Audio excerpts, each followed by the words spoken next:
Hello, hi. I have missed 2 days.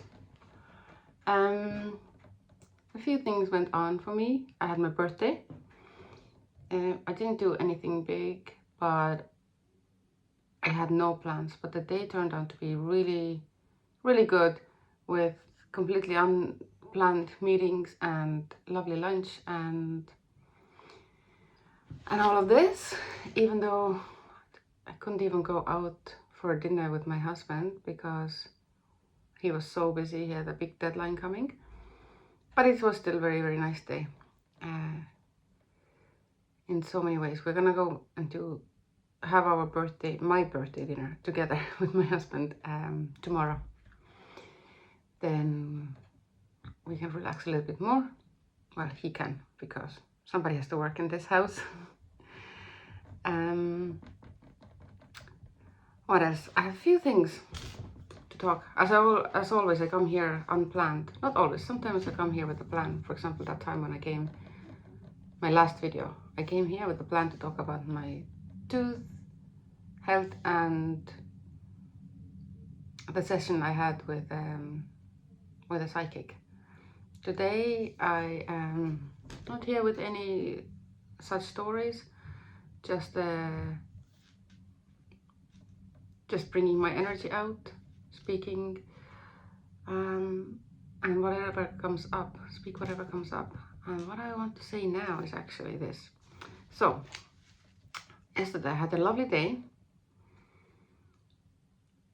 but there was 2 messages I got. Nothing to do with my birthday or anything, but 2 messages I got that kind of knocked me a little bit emotionally. So, and one is to do with this YouTube channel. So I decided I'm gonna share this. I was thinking about talking about it anyway, but how I'm gonna talk about it, let's see how it comes out. Basically, as I've said from the beginning, it's my video number 27. I still don't know why am I here and what am I doing here. All I know is I've been feeling that I need to speak up in YouTube. Maybe one day it's gonna be more structured video channel, maybe because I have knowledge and experience and topics to talk about plenty. But you know, when I'm planning something big, then I'm always like, I'm not ready, I don't know how. So I'm here basically just like loosen up my voice and get used to speaking. And while I'm doing this, I'm also putting my energy out there, speaking my truth. Whoever resonates will find me, and so on. But I'm still struggling with, sometimes I feel so like, yes, this is what I'm doing, this feels right, I'm coming here every day, I'm committing to, even if I'm tired, I'm just gonna come here to just check in, just to make my commitment and just to put my energy out there, because even if it's not great energy that I'm feeling, if I'm not feeling like, oh, I'm here, light and love and everything is beautiful and rainbows and butterflies, sometimes I might come here and I have heavy energy and I'm like, oh, I'm so tired and I'm overwhelmed and I don't know where to start. So my idea is just to come here with authentic energy, whatever is happening for me at the same time, and then whoever is resonating to that energy has the reasons why they're resonating. So I understand all this side, but then I have this real doubt in me as well, like, oh, what am I doing? I have like only 5 views. Nobody cares, nobody is watching. Even my own husband doesn't find time to watch it. Like, who else will find time to watch it? So I have this kind of inner battle going. And for these 2 days now, that side that was telling me that, you know, why are you doing this? You're tired, go to bed. Nobody cares really. Anyway, if you miss one day or if you miss 2 days, nobody's gonna even notice. So I have these 2 sides going on. But yesterday, I got this message that wasn't, obviously, these are the 2 inside voices, but there was an outside voice telling me basically to quit that, like stop doing it. I'm sure it was a well-meaning way, But basically there's Facebook group that I joined. I recently, in early summer last year, I found out that I'm a projector in human design. So I've gone through these little waves of learning more about it, and then I went through a wave of recently. I was like, oh, there's like Facebook groups about just for projectors. And projectors, I found like in YouTube, projectors talking who have had more experience figuring out what it means to be a projector and have done experimentation on themselves and learned more about it. So I'm like, oh, I'm learning about projectors in YouTube, and then I found these YouTube groups. And I joined one, and it seemed like a business group. There's this one girl there, seems to always post, I noticed the same, and if you like, and that the post is like, oh, send me a DM, if you want to work on this or something. And somehow this post really spoke to me. I was like, I found them interesting, and I finally DM'd one of these. And he's like, oh, hi, like, how is your business? So I left a little, my background of being a nurse and then home, and then, studying nutrition and health coaching, and then, basically then I was home with kids, and then I did some doula work, but at the moment, I don't know what I'm doing. I felt called to do this YouTube channel, so I don't even know why I'm doing this, but I'm doing this because I feel the calling. And she basically told me like, oh, seems like you're just throwing spaghetti at the wall and see what sticks. Stop doing random shit, basically. Like, don't stress yourself out with this YouTube channel, blah, blah, blah, blah, blah. I was like, what? It just kind of felt so, I don't feel like I want to work with this person anyway, but like, I gave her a very short background of my life. She knows nothing about my life, and she's just very discouraging message. I'm sure she meant good. I'm sure she's obviously trying to start her own, or maybe, I don't know, maybe she has a thriving business, I don't know. But obviously she's out there to help as a business. Like, that seems to be her thing, as a projector, helping other projectors to figure out their projector life. Because it's very different to live as a projector in this generated and manifestor created society, which why I was attracted to her content. But yeah, it was very discouraging. I was like, okay. And then I was like, well, my inner calling is to come here. I still don't know why. And I made myself this commitment of doing this 111 days, as I can see now. And as I knew from the beginning, of course, I'm not going to do it 111 days in a row, but I'll try my best. I don't want to kind of stress myself too much out over this YouTube channel. That's not really even, going really anywhere at the moment anyway. Maybe in the future, when I figure things out. Oh, when I learn to go more with the flow, maybe. As the girl who started this whole challenge, Courtney, she's always saying like, stop figuring things out.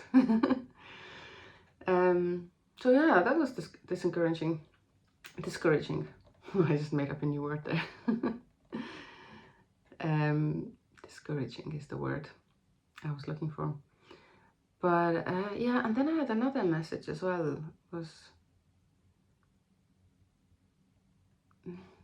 I don't feel like sharing this yet here because it brings in a whole new other topic.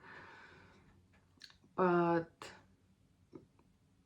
yeah, it was another kind of bummer message, which they're very similar messages in that way, that both obviously me and that girl are not a good alignment or a good match to working together. And another, I wanted to work with a certain therapist, not for me, but for a family member. And again, the answer came quite basically, they're not right fit.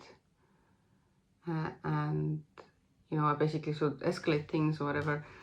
anyway, I'm not gonna go into the detail, but yeah, my ego mind, my conscious mind, my brain understands, like, that's fine, we weren't good fit, I'll find a special therapist that I need.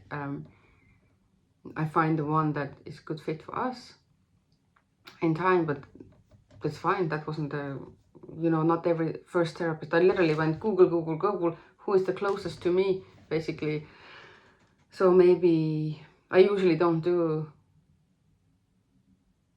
the closest, like, quite important to me, like, who is my doctor, who is my hairdresser, who is my dentist, who is my therapist. So my therapist, the one I'm working with myself, is all the way in Estonia. I tried the local one, and I was like, no, I'm gonna work with the one that I'm actually aligned with, and she happens to be in Estonia.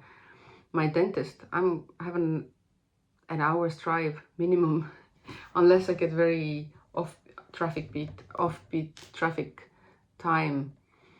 Could be 40 minutes, 45 minutes if I'm very lucky, but usually I can count an hour to go there, 2 hours come back. Same with my hairdresser. I found the girl who does my nails, my beautiful nails. I just got done a few days ago, but she's so amazing. I'm like, I'll wait for you if you're on holidays. I just don't even bother going any other nail technician that I ever tried. I was not happy with, because I have this bit of, I'm saying this jokingly, I don't have OCD, but I have this kind of some OCD tendencies. I'm like, if it's not perfect here, I'll be going home. I'm like, what is happening here? Why is this here? Why are they not the same? I don't think it's even I don't even think it's often like my standards being very high, but I'm like, if I'm paying you to do my nails, I want them to be all at least the same length and the same shape, Maybe you do, maybe you don't. Anyway, so when I find a good therapist, okay, good doctor, dentist, it's worth traveling for. So it was gonna be unlikely anyway that I go on Google Maps and find the closest therapy center for me, and that's gonna be the answer. I was hoping that would be handy for once, that I wouldn't have to travel all these services that I might use. But anyway, the search goes on. Since I'm here now, I spent 12 minutes just blah blah blah, updating, catching up. Anyway, I was say before I move on, actually, these 2 messages came in, and they were obviously external, other people's opinions, other people's way of seeing things. And inside of me, I'm confident that I'll find a therapist that works for us. I'll find, I didn't have to work with that person in about the human design. I'm doing plenty of things. I'm going for a family constellation session this weekend. I'm working with this girl that I saw last week, this psychic. I'm committed to work with her. I have my own therapy, so I don't need to, actually, I don't even have time or energy to maybe start working with a specialized human design person at the moment. I just don't even have the resources, money or time-wise, or even that, my own energy-wise of then sitting down and learning and figuring things out. I have too much on my plate anyway. So that's fine, but yeah, it was all, the external versus what I know internally. Somehow it knocked me emotionally a little bit, even though mentally I knew it's fine. You don't always align with everybody, and that's perfect. But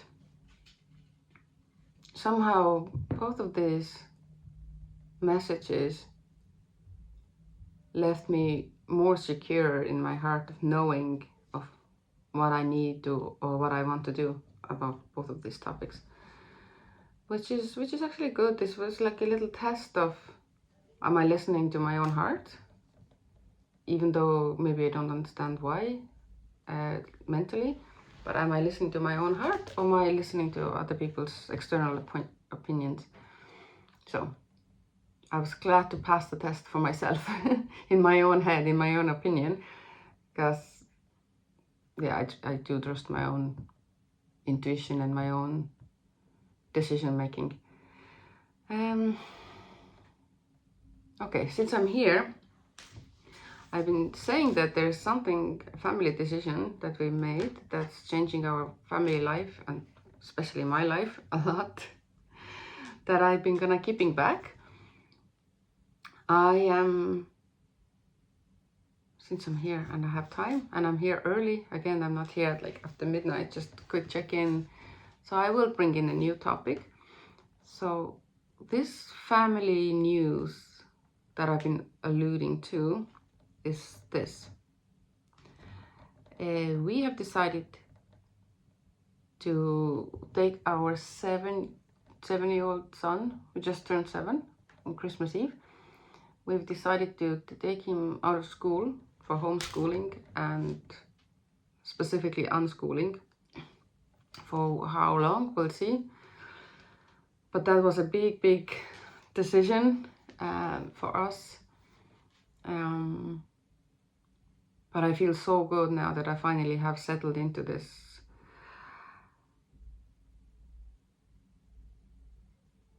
You know, I've only, like, school is back only 2nd week now ongoing. But I'm just, feels like it's such a right decision. Feels like I'm so settled into this. Feels like it's so right time for it as well. I'm not even thinking like, oh, why didn't I do it earlier? It was perfect. My son just barged in. I was just talking about him and he's like, Mommy,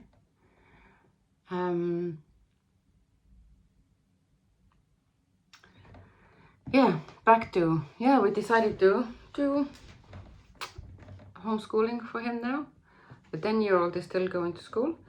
So I'll just say a little bit about this journey that we're starting. We are on anyway, on a journey always, isn't it?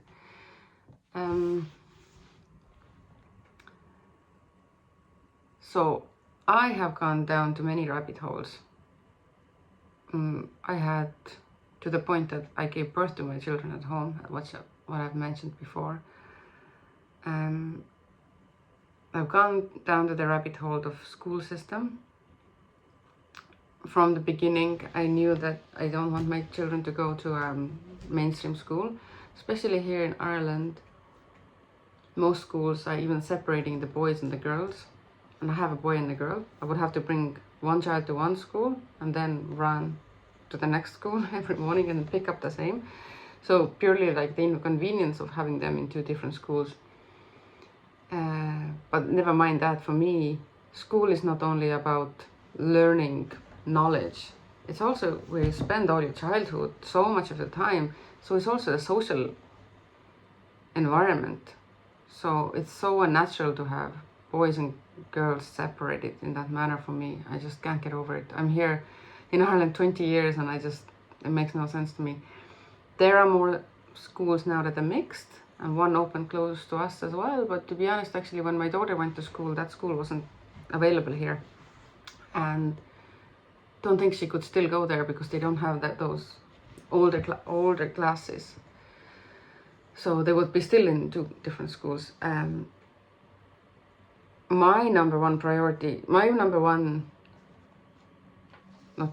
a choice that I would have wanted to do for my children, whoever they are with, was gonna be unschooling. I've looked into it quite a bit. I was really like passionate about it, but I could not convince my husband. So that was fine. So we went for the golden middle way. So the children went to Montessori primary school. So they were home until primary school. So they didn't do any preschool. I was home with them until age 5.5, when they has to actually start the schooling here, which for me is super early as well, because in Estonia school starts at 7. Many children go to daycare or preschool or something before that, but there's no requirement. You don't have to go anywhere before you're 7.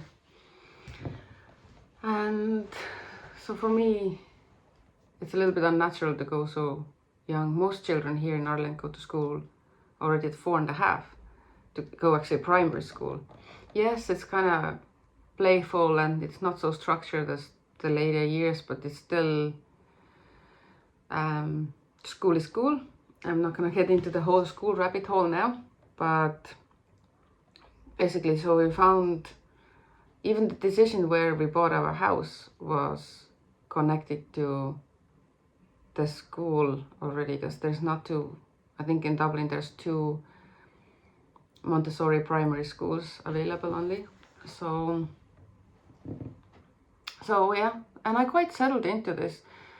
My daughter loved it there. She settled in. She went in age 5.5 and she settled in.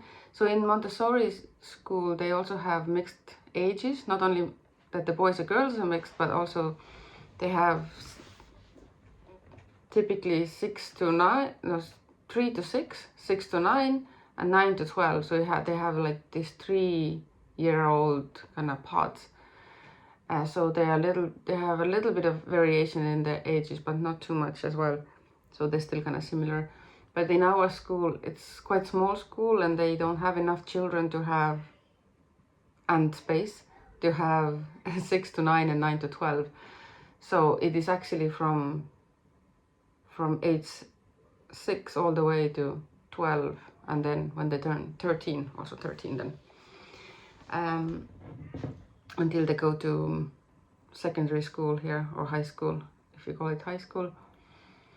So yeah, that went well, and then I got settled into, and I'm gonna let go of the whole unschooling idea, because actually being home with him so long, it was actually a relief for me to have my mornings, at least when my daughter went, I still had my son home with me, but it was easier. And I was happy that she was happy, she had friends, she was doing stuff, she was, they have a lot of outdoor time. In Montessori school, they don't have like classes in a way. It's like now we're all sitting down and we're all doing maths, or now we're doing all English or history.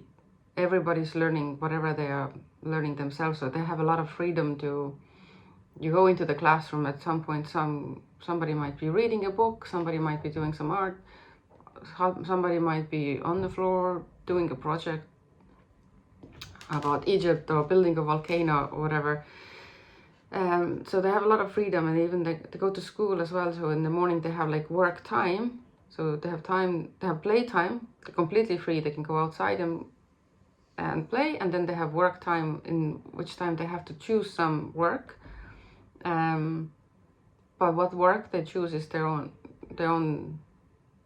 choosing, and they do projects together as well and all this. So and some things actually for Irish language they come together always as a group, so they kind of have to take part of this. And there's no grading, there's no like marking, there's no failing anything. You just learn what you learn, and if you didn't learn something, you learn again until you know and move on. And then anyway, so I love the idea of Montessori school, and the kids, first child absolutely loved it. And then my son went to school last year for the whole academic year. He was in school, he loved it. He was in 3 to 6-year-old class, so he was one of the eldest there, and that was fine. It was really great. They had a little group of 5 and 6-year-old boys. They had a really little core tight group of 3 boys. They were really, really good friends. There was no social issues. I thought that he gets angry and sometimes he might hit or something. So he has this side. So in the beginning I thought, oh, what if there's gonna be issues of fighting or anything? But actually there was no issues, because they were getting on well. Of course, the kids, boys, 5-year-olds, 6-year-olds, of course they have their moments, but there was no regular like worries or anything. So it was an amazing year, and after so many years being 100% like, yeah, pretty much 10 years of being at home, fully 9 years being at home fully with kids. We have no family support here. There's no grandparents to come and take the kids so we can have a little breather, or no sisters or nobody here around helping us out that way. So it's been full on. So I was quite happy. I was like, yeah, I trust this Montessori. I like the teachers, I like the school, and he loved it as well. So last year I had the first time after so many years that I actually had my mornings free. I could just organize, go to places, do things, go to sauna, just have my own time, get some of the housework done. I went to do some of the doula work, you know, meeting clients in the morning. I had this time that I could schedule in things. And now it's it's all gonna gone overnight. It's okay, I'll survive. I'm gonna settle into this, accepting this decision, and but anyway, just to say that it didn't come out of nowhere. It was something I always wanted, and then I kind of settled into the Montessori way. But then for my son this year, he changed the class. Then now he went to the classroom that's from 6 to 12, so he was one of the youngest ones. And the social group changed as well, because one of the 3 boys was a little bit younger, so he stayed behind. But then I was still happy because there was his best friend was coming to the new class, but his friend had a little bit older brother in that class, in the older classroom, and he was literally gravitating towards his older brother, and my son wasn't really accepted so much to that group because the older brother had like a friend as well, and my son was, and there was a new boy as well. I was so excited in the beginning because there was also a new boy. The friend came to their class and there was bigger boys. But in the end, the social scene, I'm not going to get into the detail, it just completely fell apart.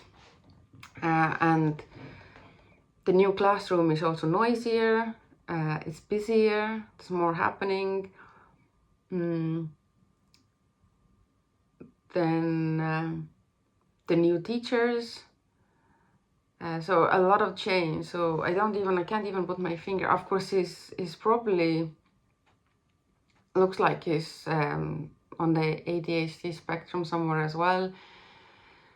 I've been talking to my own this is a different topic, but with my own thinking and talking to a therapist, and we've decided not to get a formal diagnosis now, but I see that he needs support and he needs help in certain things, and I am doing that without needing a formal diagnosis. But we've discussed this with teachers as well, but still, as he went to the new class from September, he started to not really like it. First I saw that it was difficult socially, then I think the teachers were new as well, and they had a lot on their plate, because a really good core of main teachers, everybody had some kind of personal issues why they couldn't work there anymore. So it was, the staffing levels wasn't the same as well. Not only that in his class was new teachers, but anyway, so they were kind of leaning to a little bit too much on workbooks as well. Too much depending on what perspective. In normal school they do all the workbooks anyway, but in Montessori school they have this Montessori materials, which why I sent my children there, because they don't do so much workbook. They shouldn't actually, the government here is gonna opposing them to have the workbooks, but in a Montessori school they wouldn't even have these workbooks that schools have. But they are here in Ireland, they cannot really get away from the workbooks altogether. But I think it was a bit of a struggle to get the class going, and beginning of the year, so there was a bit too much workbook time, and then he started to kind of get resistant to that work. They didn't want to do the workbook. They're socially difficult, and he has probably some sensory issues as well. So the noise level, the high pitch, somebody dragging the chair, there was a lot of chair movements and stuff like this. So he was just, his nervous system was a little bit unsettled in the classroom as well.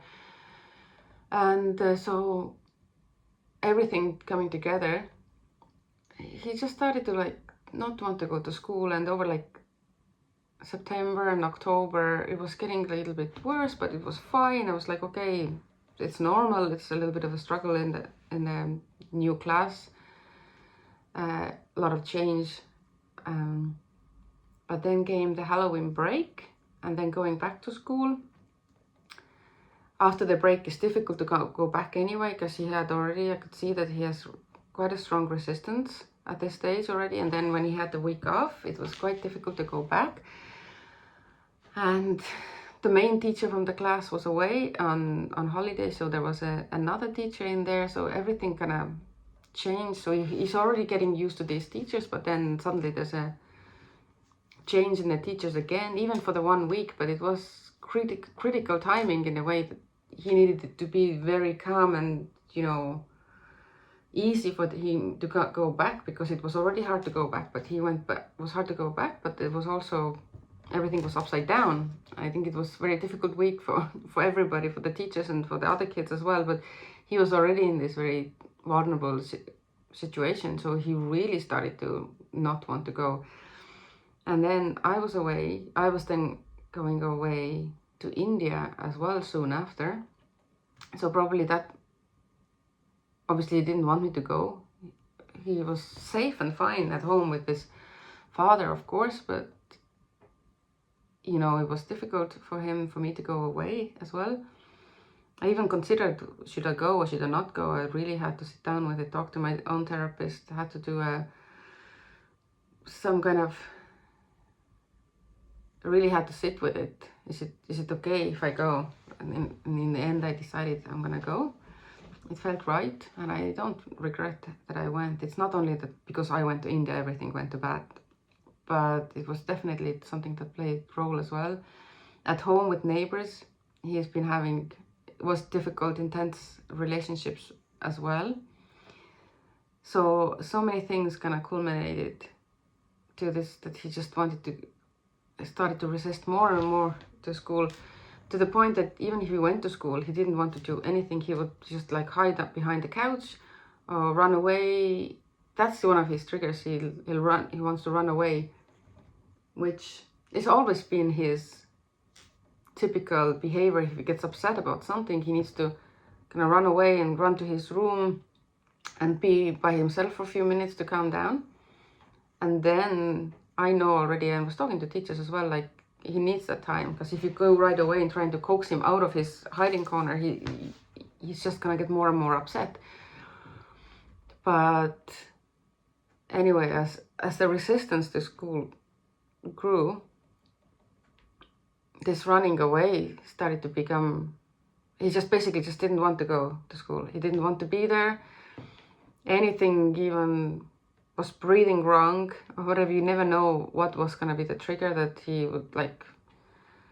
He's quite sensitive to the social cues as well. So if he felt maybe he wasn't listened to or he wasn't invited into the circle, which happens, children, busy classes, you know, I often, like one of his triggers is if people don't hear him, like if he's saying something, and even though maybe he's the one who's butting in, but he's trying to say something to his friend or to a teacher or to me, and I might be in the middle of talking to his sister, and if I don't, you know, I never ignore him anyway, but children are not so aware, so I can see how they would ignore him sometimes when they're in their own game and he's trying to talk to them or say something, and if he realized that he wasn't heard, he'll tend to run away.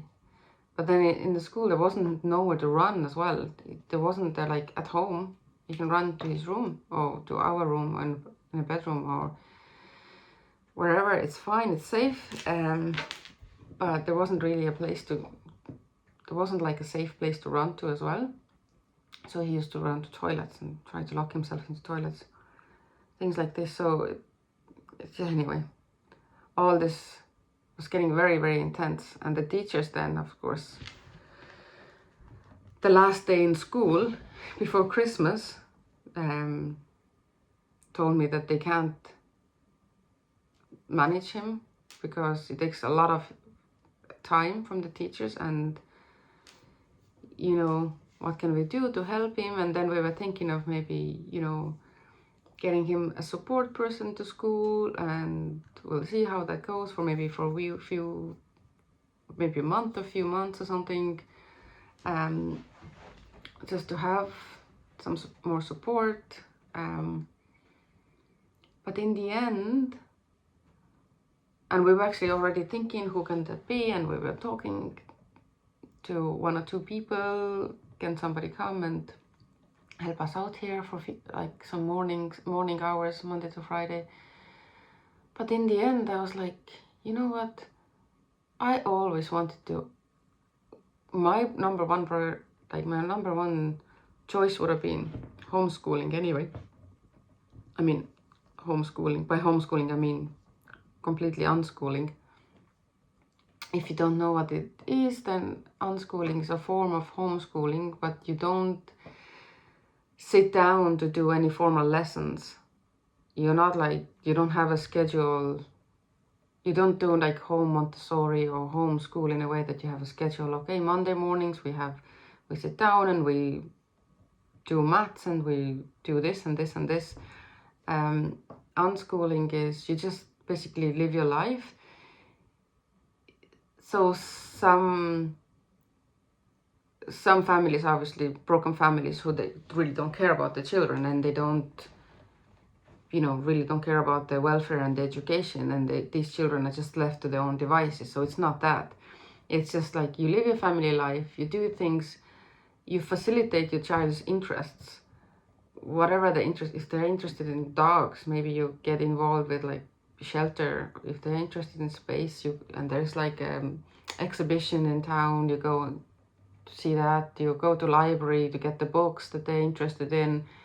If they don't read yet, maybe they like to look at books, but maybe they're not interested in books at all. Then you don't force them to read books until they're interested. So they will be interested at some point, or they feel the necessity to read at some point. And then when they decide, okay, now I want to learn to read because it's very annoying. Everybody can read, but I can't. So they just teach themselves to read. Or if they come to ask you a question like, you know, what is this letter and how do you say this, you'll answer. So you facilitate, but you completely follow the child. What are they interested in? And if they're interested in, yeah, whatever they're interested in, you'll just help them to make that happen. But very unstructured way. Like you can learn maths while you baking cupcakes together, following a recipe. You're like, okay, let's double this recipe now. What is double of this and this and this? So you'll find how to learn in everyday life. So anyway, that's shortly what unschooling is. There's so many videos. You can just put unschooling into YouTube, and there's like TED Talks and everything. And so many families actually doing YouTube channels completely about their unschooling or homeschooling journey. I don't think my my channel is gonna turn into a unschooling family story, but definitely now that I brought it out here, it's gonna be part of something that I'm talking about. Anyway, so finally we were thinking how to make it happen. But basically I was feeling just I'm pushing him there into school, but actually in my heart I'm like, why am I pushing him into school? He really doesn't want to be there, and if he's there, he really doesn't want to do any of the work anyway. He's like, fine, I'm going to school, but I'm not doing any work. And he would literally clamber onto a lamppost like this in the morning, hold onto a lamppost, and it's like, I'm not going. And the mornings just sitting an hour trying to get him to stay, bring him in. Sometimes he would go in but wouldn't let me leave. He's like, you know, physically holding onto my leg. And anyway, talking to the therapist as well, there's like his nervous system is obviously so fried when it comes to schooling. Now I can't even mention to anybody at his present that he's homeschooled, because the word homeschooling has the word school in it. And he's like, I hate school, I'm not doing homeschooling. So rather than just keep pushing him into school, keep pushing him, he just wants to be with me as well. It's just like really, he was quite independent, and somehow he's kind of very, like all of this, very, very clingy, and really wants to be with me, and physical contact a lot. And I was like, I'm just gonna let him. He's just turned 7. All he wants to do is spend time with me. I'm so privileged in the way that I can be with him. He's small only once. I'm not gonna have any more children. At least not planning. You know, you never know when one is really, really deciding to come, but no, that it's not in the plans. So my eldest is already 10, loving school. She's off with her friends. I hardly see her. She's doing all her ballet and piano and all this. I'm only driving her around. That's how much I see her. She still loves to spend time with me, so she's not fully teenager yet. It's lovely, but he just wants to spend time with me, wants to do stuff with me, or even at home when I'm not doing anything. He is just been so content playing with his Lego or marble run or magnet tiles or whatever. Just go outside, let's go outside. Today he's like, Mommy, let's go outside and play hide and seek. I was like, okay. I really don't want to be here playing hide and seek. But it was a sunny morning, so I was like, okay, I've accepted. I'm doing unschooling. He wants to play hide and seek. I'm literally not doing anything else at this moment. I do actually have this time. I was like, yeah, let's go play hide and seek then. And in time, like I'm already in contact. So in time, we're gonna be doing the gatherings. People unschoolers do a lot of things. It's not like we are home by ourselves playing hide and seek with Mommy Monday to Friday for the rest of your life. But it's just this really like this early unschooling time. I think it's just really, he just needs this quiet time just to be. Just gone out with the dog and met some people in the afternoon. He still has his friends that he's outside in the afternoon when they finish the school, so he still have the social side. And I'm sure we'll meet lovely, lovely homeschooling families once I get us out there. Yeah, so that's our big news and big life change for now. My hope is that, to be honest, my husband is not really on board to do the idea of never going back to school. He's okay with this now. He understands that, you know, the child's mental health now, you know, the nervous system needs a little break, and we'll work on, you know, we'll see play therapy, maybe spend some time with horses, things like this. Maybe we'll revisit, well, we always revisit the chance of diagnosing or going to see what's the situation with getting a formal diagnosis of something, one thing or another. But at the moment, it's not even gonna give us anything specific, because at this stage, we're definitely not gonna send him to a mainstream school. In which case, the diagnosis will help us to have support and have, you know, a different pathway, maybe less demands. But in the Montessori school, it didn't make any difference, diagnosed or not. And unschooling situation doesn't make any difference, because we can see whatever therapist we want to see ourselves anyway. We can see an OT ourselves without a formal diagnosis, because there are some downsides of early diagnosis as well. It's not that early, but still, we definitely will do the process and see exactly what is happening there in a few years' time. But anyway, that's not the topic I wanted to talk about today. But it is very much connected to why I'm not pushing him to school. So yeah, I'm very, very my heart is at peace with our decision. Part of me is obviously sad that my mornings are gone. I really have to pull myself together and being a full-time mother again and being available for him, and no more doing my own thing every Friday. Not every Friday, every day, every morning of the week. Yeah, Fridays are difficult because I study piano, so my piano lessons are on Friday morning.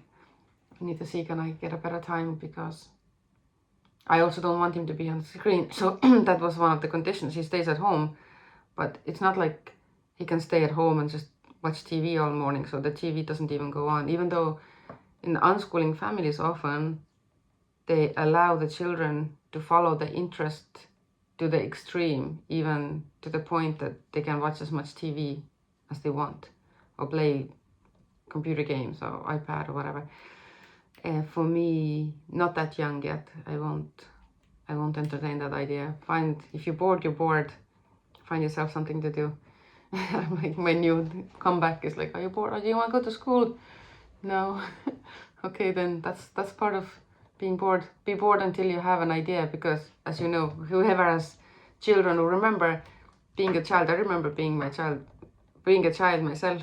Remember when you're bored, whatever somebody else might give you an idea, oh, what about you can do this, you can do that, you can do this or that, or third or fourth or fifth idea that somebody else is giving you, with the boredom is already settled in, you're already bored, so you don't want to do any of those things that are recommended to you at that stage.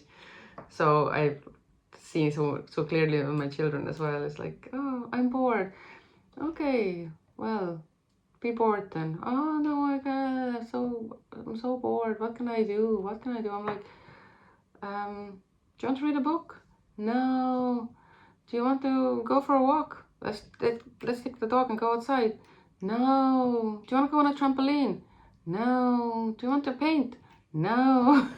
So whatever I say, it's always gonna be no until they'll figure out what is that they want to do, and then they'll throw themselves into next project for the next God knows for how long.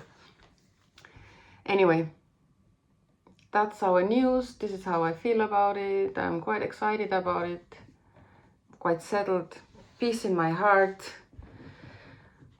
Yeah, anyway, I was gonna say, like, long term my husband can't imagine. I think he hasn't looked into it much neither, whatever I try to explain him, but he hasn't showed much interest to gonna learn that home unschooling topic himself, so he doesn't really trust the children to learn themselves. Basically, that's what it is. So he's hoping, and I'm also hoping, that he decides to take a little break and then go back to school. And as long as he goes back to Montessori school, it's not that he's behind or anything, because every child there goes at their own pace anyway.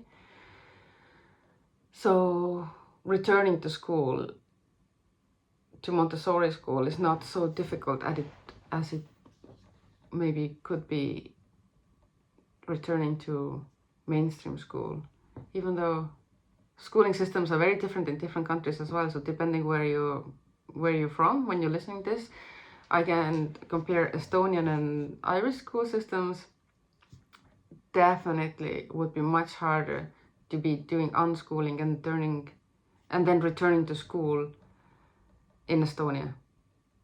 Like the fact that we're already in Ireland, and even if he decide that he's gonna go to we're gonna decide to diagnose, like go for a check for the diagnosis, and let's say there will be a diagnosis, and let's say we can see that, okay, in the mainstream school there will be more support and help and services. Just the returning to, the school is so tough. The primary school already in Estonia is absolutely ridiculous. A few friends in school now, if you hear this, I don't know, my friends, what they've told me about what's happening in Estonian schools these days, it's ridiculous. It's pretty crazy. I'm like, I probably would fail third class. I probably would. Anyway, it wouldn't be easy for me to pass it. I probably would pass it if I would put the work into it, but it's tough. But yeah, anyway, I'm gonna stop it here. I think I've said enough for now. yeah, we'll see how it goes. First week was very, very nice, and in the coming weeks we'll be finding all the other homeschoolers in our area. I'm sure we'll make new friends and learn new things, different things, do different things, go to different places. It's fine. Oh, the only difficult thing there, not only, but one of the difficult things is it now one is at home and one is in school. So homeschoolers, I see they often have a meetup 1 o'clock, and it might be an hour's drive from me, but I have a 2 o'clock school pickup. But anyway, my daughter is big enough. She actually wants to get some more independence, and she wants to come home from school herself. And of course my husband here can, not always, but is available for pickups as well. And then there's play dates that she always wants to go on some kind of a play date, which it'll be fine. But yeah, it would be easier either both of them in school or both of them at home. But that's a little bit of a juggling we have to do. It's fine. We'll get over it. That's not a big problem. Anyway, bye bye now. I really try to be now more here every day, because the whole challenge meant to be 111 days in a row coming and speaking here. But yeah, that's me. I'm skipping days. Trying not to beat myself up about it. Yeah, so hopefully see you see you here tomorrow. Bye.